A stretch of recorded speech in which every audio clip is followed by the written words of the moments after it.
Hello, everybody, and welcome back once again to the Great Scott Podcast. Today I am joined by ordained rabbi and author, Mr. Michael Shevik. How's it going, Michael? Hey, thanks for having me, Michael. It's really, really exciting. This is like talking to myself since we both have the same exact name. It is a popular one. Are you like God? I am. Yes, absolutely. Yes, sir. It's great. It's great. We have a big club.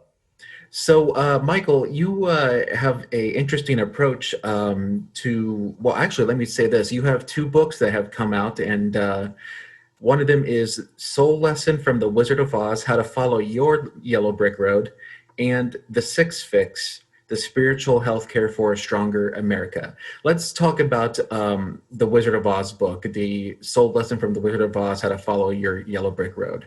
Because you kind of take a very interesting approach to the Wizard of Oz. And how was it that you came up with this?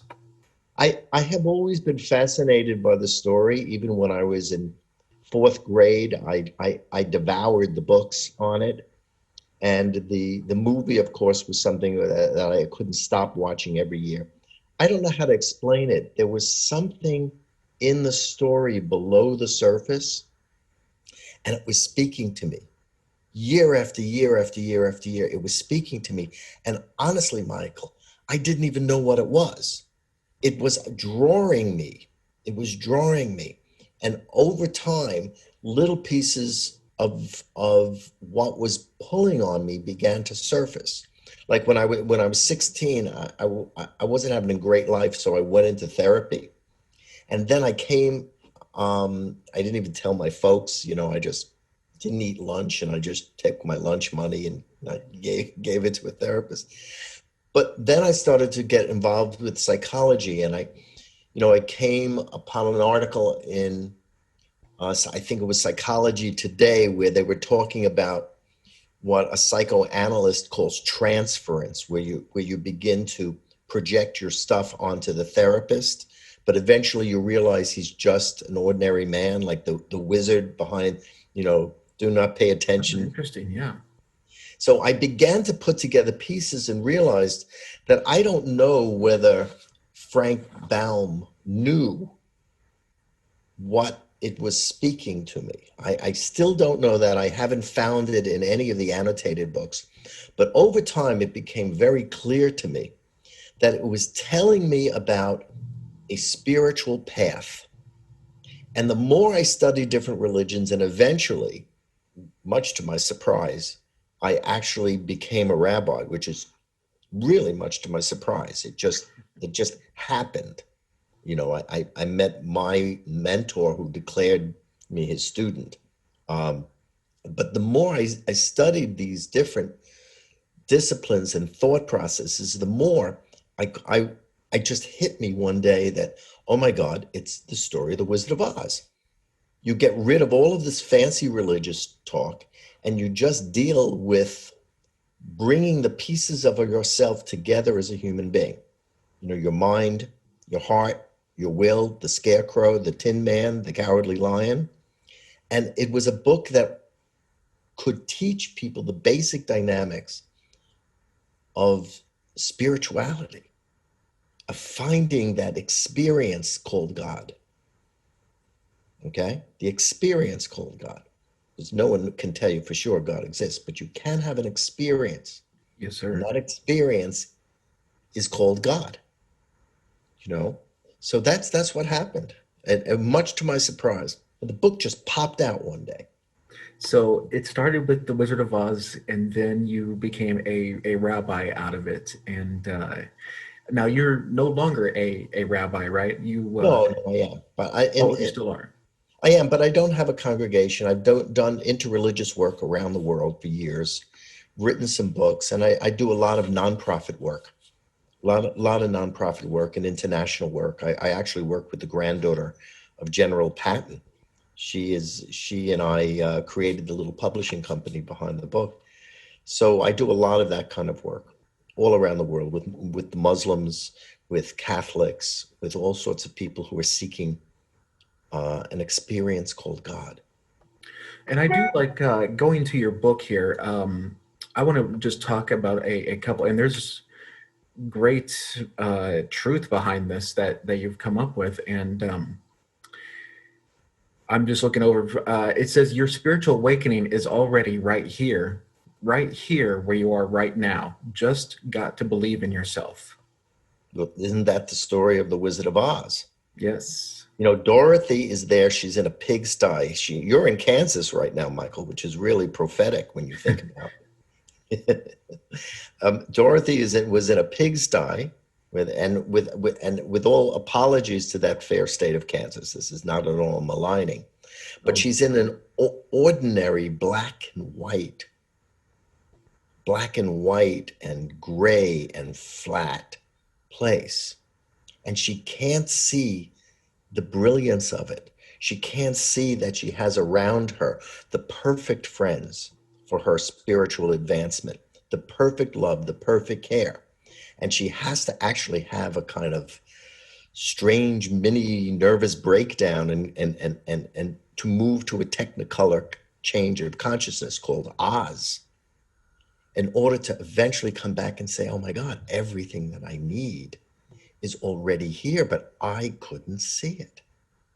and one other thing about Oz is she goes back to where she started from. I mean, she has her journey, but then she ends right back to where she started. And everyone, in some fashion, no matter where they go, has to reclaim the anger, reclaim the defiance. That is the first stage in individuality. And the first stage of defining your individuality takes a little bit of rebellion, and It as does, every yeah. teenager would know. And you have to reclaim it or own it, otherwise, you're never whole. You're always split between what was and what you want. And one other thing that you have inside of your Oz book is it's only your fear of your own spiritual power that is holding you back. So take back the broom of the witch that imprisons you. Click your ruby red gender neutral sneakers together. Well, I didn't want to use ruby slippers. So, as you see on the front cover, it's a pair of red Converse that anyone can wear. But see, that's the thing about our greatest fears. Our greatest fears are really our power that has been hidden from us, that we've learned to be conditioned to. And only when we face our greatest fears do we release the power that's underneath it that we're actually afraid of. Okay. And we face it. And it doesn't make a difference if you could have a fear of flying and you get on the plane and go fly until it is over. And then don't be surprised you get a career running a major airline, because that's, I'm telling you the truth. Everyone who systematically goes through his or her fears discovers the power that has been underneath it. And Dorothy in the book must reclaim what she's afraid of, which is she thinks Elvira Gulch is a witch. She thinks Auntie Em is a witch. She's afraid of the effect that a witch is going to hurt her. You're going to hurt Toto, her totem animal that represents her spirit. And so she's so afraid, and only when she melts the witch, okay, dissolves the witch with an innocent kind of self-defense, not out of anger, which would only bind you to the witch longer. Yeah, absolutely. She dissolves it, she forgives it away, she baptizes it away. Then she's set free. It And was all from inside her head. yeah, and from a feminist point of view, it's very, very interesting because the broomstick is a phallus symbol. The witches ride them in the air and demonstrate real power of women and real power over nature. And people have been very, very afraid of witches, as we know from Salem, because they've been afraid of the power in women. So Dorothy reclaims that broomstick, and that broomstick says, yes, I now have the power that I was afraid of Elvira Gulch, but I'm not going to use it that way. Now, you said before we had gotten started that you had called the Oz Museum here in Kansas, and I you're just did yesterday. just yesterday. Yeah. So are you? So talk about the conversation that you had there. Is there something that you're going to be doing there? It's not organized yet, but they were very intrigued by the book, and they said, please, send us information on it. It sounds really fascinating. So I'm going to do that, but nothing has been formalized yet. Oh, But gotcha. please, anyone out there who's listening, call the museum and encourage them. I will definitely do that. I will. You know, I've the been to, so I've been to go to the museum, and it's definitely a small kind of museum, but it's a very interesting museum. And when you first go in, there's like this monitor of a TV, and it shows one of the actors going down, like sinking to the water, and then it goes right back up. And it's quite an interesting experience just going there, which I didn't even know there was an Oz Museum in Kansas before Yeah, that. I didn't either. I was really surprised and actually quite delighted. So you have a second book that is out, and it's called the Six Fix: Spiritual Health Care for a Stronger America. And I think that that's a huge problem here in America, that we're not returning to our basis of which America was founded upon, the spiritual principles. Yeah, well, that's the thing. America was founded on Enlightenment principles. They came after an era where absolute monarchies, uh, such as the one they had in Britain, were had overstepped their bounds, and the individuality of people were not properly included in government. And America really tested the waters in this new philosophy, right, where we had rights of the individuals. And you know what the problem is, Michael? We're kind of tipping back because we haven't found the balance. We had extreme authoritarianism, which Americans rebelled from. And now, in this era, we have extreme individuality where the groups are beginning to fall apart and people don't know what are proper boundaries between people. And they're looking for authority figures. They're looking for religion. They're looking for government to try to box everyone back in so it fits together. And it's not going to happen. No, it's not. No. No, America needs to continue its exciting experiment on how individuality and how lines of society for the well-being and the common good interface with each other. And it's a dynamic thing, but we need some pointers on it. So what do you think happened? I mean, up to the 50s, 60s, 70s, and even on up, I think, into the 80s, we all were in reverence of God. We may not have been following uh, God, but we were definitely respecting the principle of God. Right. What do you think happened between now and then that we lost our? Right. So, first of all, let me be Soul Lessons from the Wizard of Oz, the first book, has a God quality to it, and it's very much based on a God philosophy. But because I'm dealing with an American issue, which is to create spiritual health care, and because there is a church state issue in the United States, because we are not permitted, it doesn't mean you erase God. It means you cannot have a formal uh, government sponsored religion. In other words, it's not like Germany where you have two state churches. You have the Lutheran Church and you have the Catholic Church. Okay, in America, you don't have a state religion. So what I did was I wrote the Six Fix for the purpose of spiritual health care from the standpoint of a spiritual model. And I didn't use the word God because I didn't want it to be controversial. And what I did was go back to the root of the word God, which is the word God is simply a contraction for the word good. And if you proceed in your life with whatever is happening to you, and you are experiencing less good, well, that's saying you are experiencing less of God. Or another way to say that is good is punishing you, or God is punishing you, which is another way of saying the good in life has withdrawn from your life and you have less of an experience of good, less of an experience of God. And you will find, and everyone out there listening will find, that if you seek good and you are systematic about it and work through what's necessary to unify your life in different pieces, it's not different than the wizard story, it's just different language, that you will increasingly have an experience of good. And it will not be just for yourself, it will be for other people. Yeah. It will be for yourself, another, all others, future generations, all life in creation, and you will have continuous improvement in it. That's what in the six fix, that is called a relationship priority. The first most important relationship priority is you. You have to seek good for yourself, and then another, and all others, right? Future generations, all life in creation. And no one's perfect. You just continue to seek continuous improvement, which is the American way.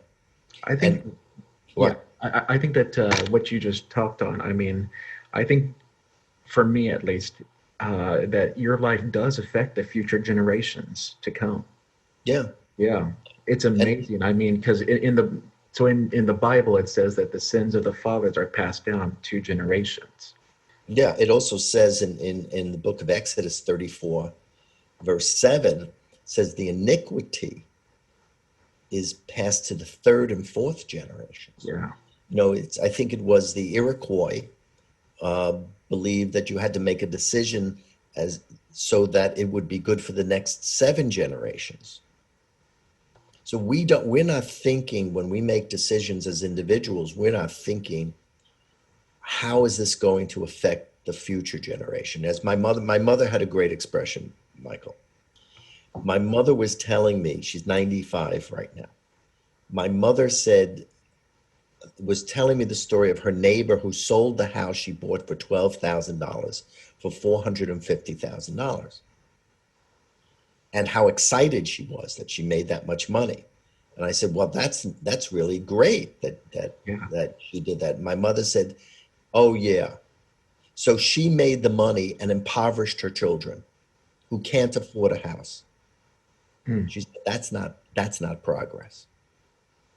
And here my mom was right. People were making the profit because of inflated real estate prices, but your kids can't afford houses the same way. So what good is the inflated prices? Do you see what I mean? Yeah. Yeah. So, spiritual health care in the United States, to make America stronger, you have to have correct spirituality. That's biblical. Correct spirituality creates a stronger nation, and you have to have a far-sighted viewpoint. And there's questions that you give the reader to think about before they get into the six fix. Are you worried about America? Do you see chaos, confusion? Do you witness a government which is paralyzed and ineffective? Which I think we think those are all yeses. And do you see two parties that aren't working together for the common good but are at war with each other? And then you go on to say all of these are not a problem; they are the result of a problem. Yes. Yes, and that is one of the core spiritual insights which everyone needs to take into their lives. When you have experienced a problem, it is not a problem. It is the result of a spiritual thinking that has already taken place. Let me give you an example. A couple of years back, we had a devastating financial mess in the United States. I don't know if you remember that one. Well, that wasn't a problem. That was the result of the problem. The problem was due to some people who came up with a creative financial idea where they would turn defaulted mortgage loans into an investment. Hmm. Yeah. They created this crazy idea, this thought bubble. They call it a bubble in Wall Street. Well, it's a stupid idea that has no life value. It doesn't enhance life. Okay. And they come up with this idea. The idea has no life value, no goodness to it. It doesn't last long. And they base the entire economy around the world. And then it crashes. And then, it crashes. Everyone goes, oh my God, we have a problem. The economy crashed. No, you don't have a problem with the economy crashed. The economy crashed to tell you what an idiotic way we were running the economy Yeah. was. And it's a wake up call. It's a wake up call to say, aha, I sowed and reaped, as Jesus would say, I sowed and reaped something that wasn't good. Yeah. I wasn't good. Yeah. And goodness didn't last. And we have to wake up and get these life lessons. Life is always giving us lessons on how we sow and reap, whether we do good or more good. COVID is a great example, by the way. COVID is a great example because we have gotten the most amazing lesson from life, or for me, it's God, or from, it's the goodness that's built into life. COVID has taught us something. You know what it's taught us? What's that? It's taught us that it's not about government regulation or not regulation or high taxes or low taxes or this investment or that investment or all that stuff. The most important thing in economy is healthy, vibrant workers. Yeah. Yeah. The economy is built on healthy people, right? Value priority number one in the six fix. Yeah. Value priority number one is health, healthy people. Okay? And we've been basing our economy upside down. We've been basing it on coins. And by the way, I'm not a socialist. I am not for government regulations. I'm for people learning how to be healthy when they conduct an economy so the government doesn't have to go in and treat them like babies and control everything.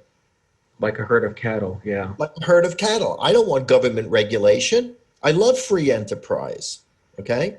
But I don't, that because you don't put government regulation, it doesn't mean you don't come up with a thought bubble that's as dumb as loans, as investments from defaulted loans, and then the economy crashes.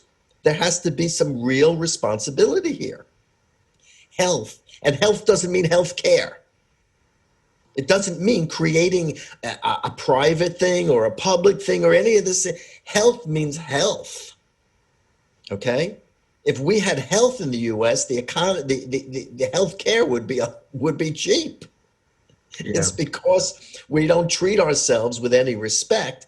We don't make ourselves healthy, and then it costs a fortune to repair it. Our values are upside down. And our healthcare in America has been broken for a long time now. It's broken because people are afraid of it. Yeah. It's our health that's broken. The health care. Yeah. I mean, I am personally, I don't like single payer solutions. No. That drain the capital, 50% of taxes, and they drain the capital. But you have to have health as first.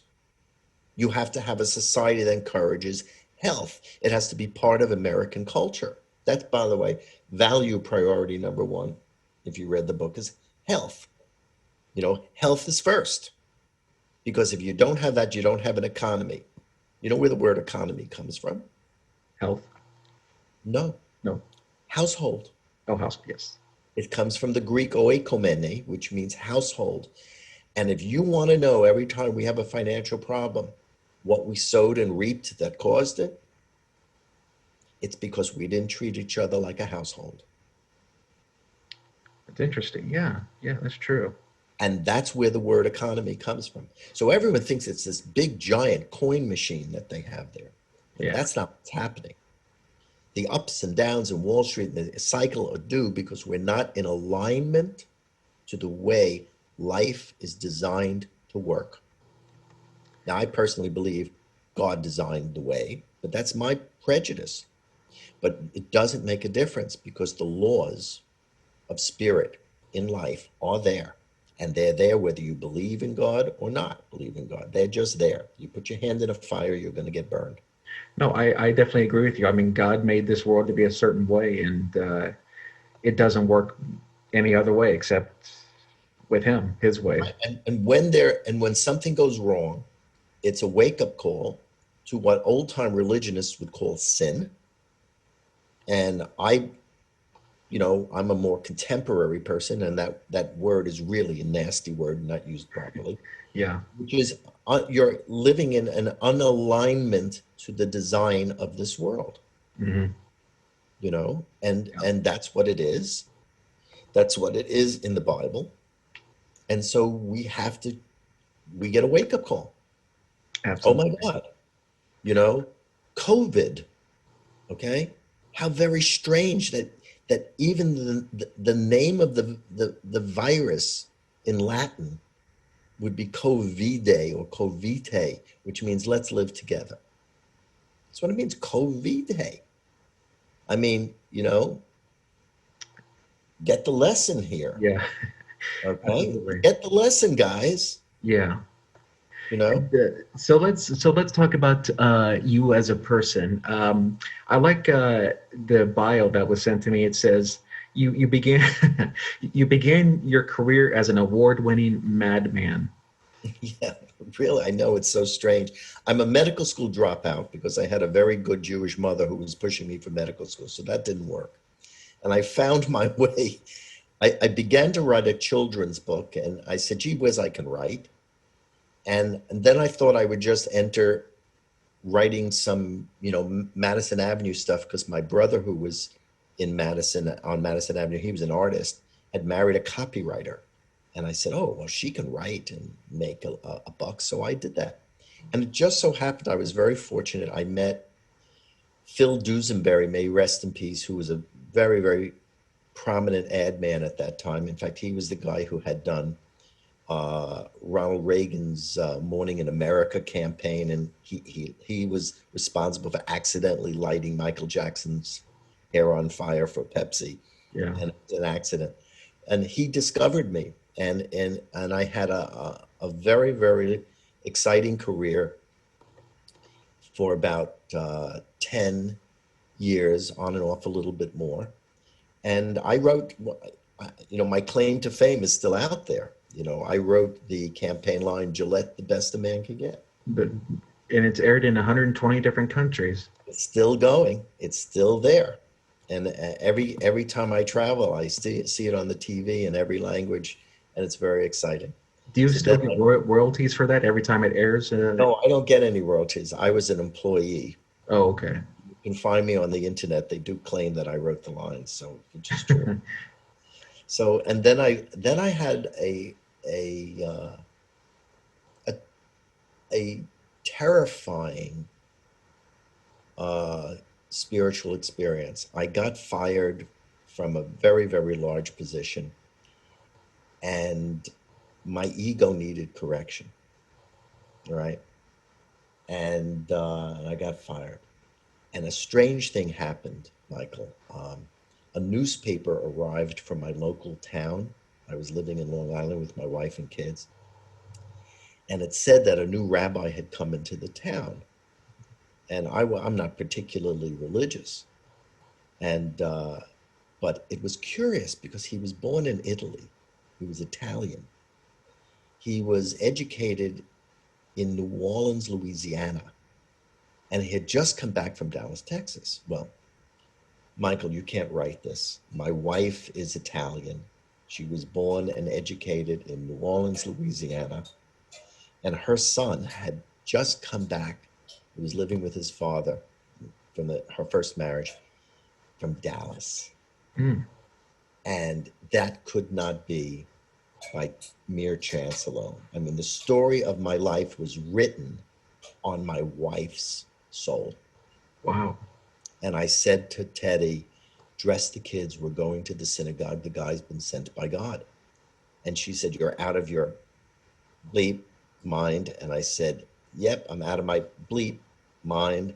And I showed up, and he and I became colleagues, and we began to write a book.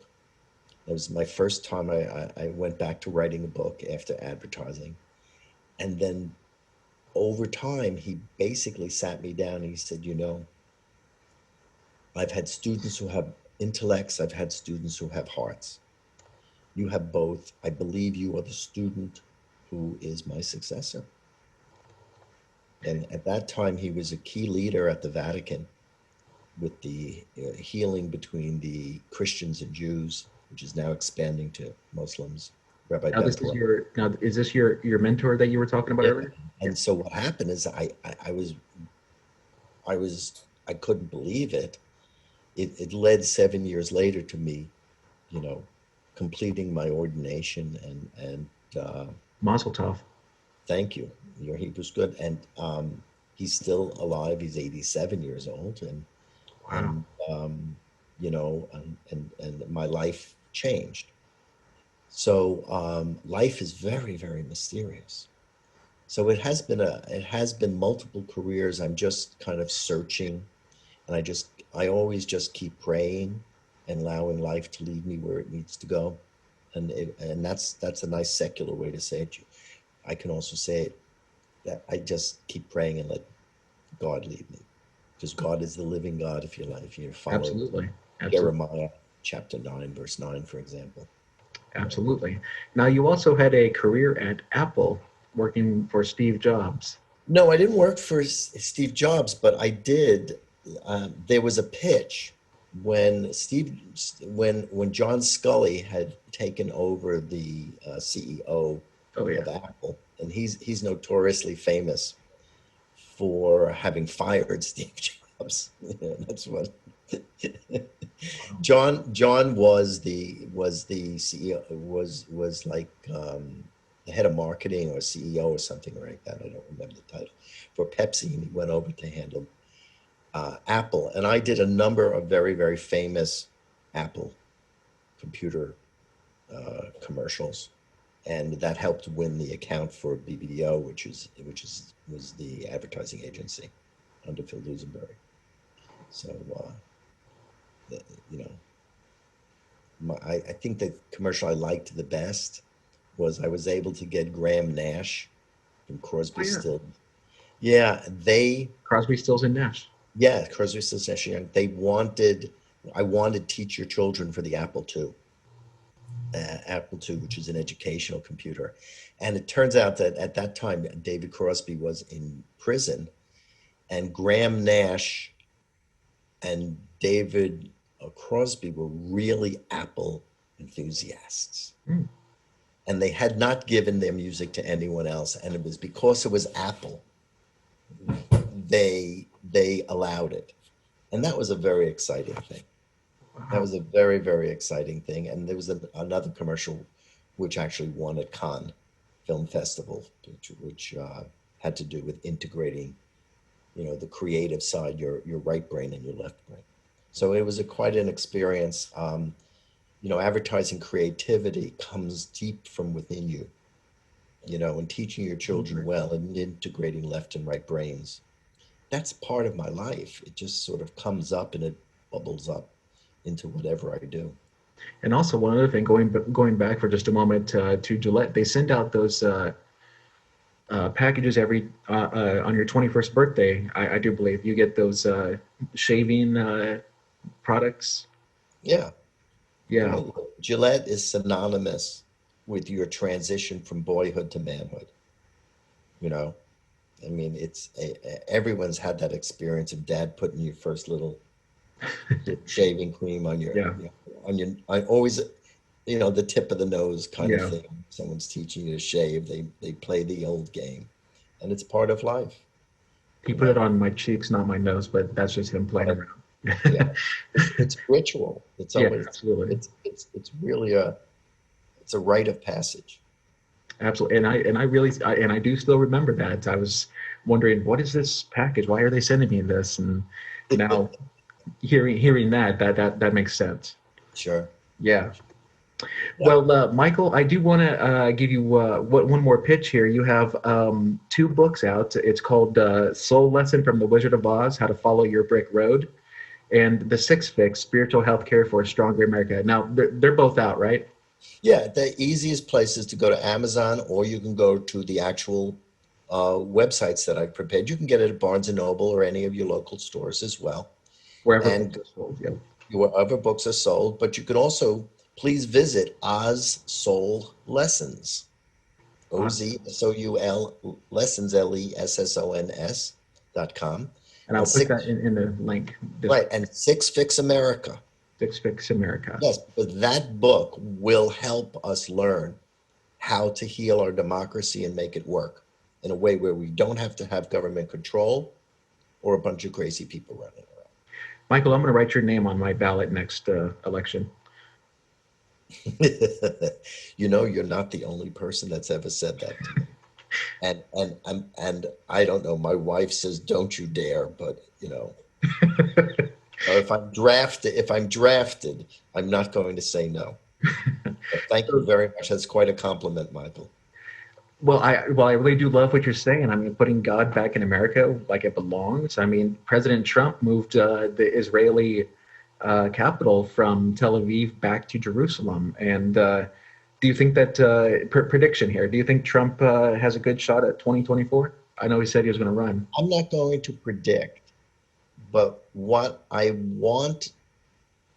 hope takes place is that the truth on the so-called reds and the truth that's in the so-called blue combine. I'm not for one party or the other party or no party or in between parties. I'm a very simple person. Everything, there's truth and everything else is opinion. Yeah, So what I'd like people to be is humble. No one has the complete truth. No one knows 100% how to do anything. We all make mistakes. Can we please talk to each other? You know, Michael, true conservatism has liberal components, and true liberalism has conservative components. yeah, Enough with a war. The purpose of democracy was to debate the truth to get closer to a human approximation of truth. It wasn't to slice each other and degrade Americans against Americans and create an internal war. We were debating opinions to get closer to a more complete and whole truth. We've got to put democracy on its correct foundation, which is truth seeking through proper, respectful debate that causes the least harm. Because I will tell you, if any one political party becomes the winner to the exclusion of the other, all we've achieved is a dictatorship. And that's not what we want. It's no. not about any party winning. It's about truth reigning. Okay?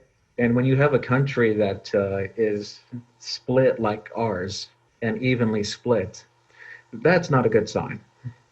No, it's a sign that you have two glorious pieces of the truth that need, like a marriage, to come together. Yeah, Instead of treating it spiritually, remember, if you have a problem, it's not a problem. It's the yeah, result of a problem. absolutely. I agree with you 100%. So the integration of some of what is the truth on blue and the truth that's in red, they need to come together. It's not according to one party or the other. Neither party is God. Okay? The truth has to come together and be debated and clarified and reconstructed into a singular viewpoint. The rest is always nuance, balance, priorities. Okay? If you Yep. don't raise, if you don't keep a healthy economy, you're not going to help the poor. Okay? But Yeah. if you ignore the poor, it's going to drain the economy. These are not opposites. They are balancing points around each other. And we've got to put truth first. Everything else is opinion, and everything else needs to be discussed to create a whole view again. And that's the gift. That's the gift of the discord that's taking place in the US. It's not a problem. It's only a problem when you look at it from a problem point of view. It's a sign that we need to think whole, Yeah, I agree. you know? And if we treat it that way, we're not going to have a problem. Ab- And as far as I'm concerned, whether it's President Trump or President anything, if they approach the truth, that's the president I want. Absolutely. Well, Michael, thank you so much for your time, sir, and for coming on. Like I said, the Six Fix and the Soul Lessons of Oz, How to Find Your Yellowbrick Road is out now. Michael, thank you so much for your time, And sir. thank you for taking so much time, Michael. It's been great. Absolutely. Thank you, sir. Bye bye.